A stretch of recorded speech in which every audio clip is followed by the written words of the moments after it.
We make disciples. That is what we do. As we're thinking about making disciples this year, there's a word I want you to think about. It's kind of the word I'm thinking about as the theme of the year, the theme of our small group and Bible fellowship ministry. And that word is, are you ready for it? Wait for it.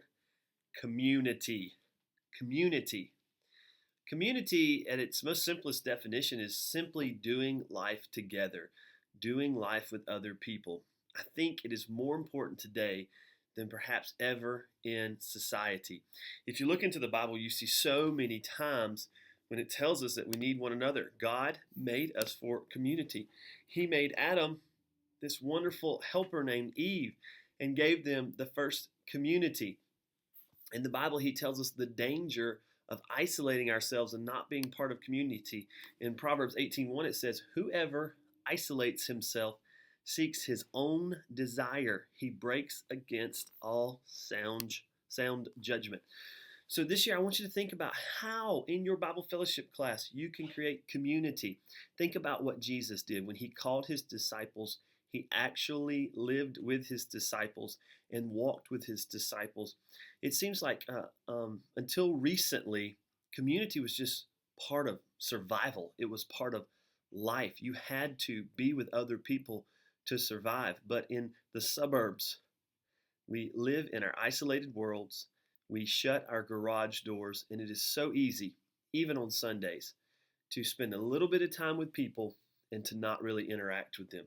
This year, would you aggressively seek to create community with your Bible fellowship class, with your discipleship group? Here's a couple things you need to do. One, community takes time. You can't shortcut time in community. You've got to make time to be with other people. The second thing about community, is you've got to be intentional. Everybody has busy schedules. Everybody has something they need to be doing. There's no way that it's just going to happen. And so you've got to be intentional about making time to be with those people you want to help grow closer to Jesus. So your Bible fellowship class, invite them over to your house. Make times you can go to the restaurant together. Spend times shopping. Spend time at the ballpark. But think about how you can intentionally spend time with other people and create community. Hey, I'm so excited about this Sunday. We had an amazing day in Bible fellowship last Sunday. We had more people than we've had in so long. But all those people, they're longing for something. They're longing for a relationship with Jesus Christ. They're longing for hope. They're longing for community. They're longing to connect with other people. Don't let them leave without connecting. Hey, I loved our Bible Fellowship leadership training last Sunday. Remember, we're starting on February 14th, the I Love My Church.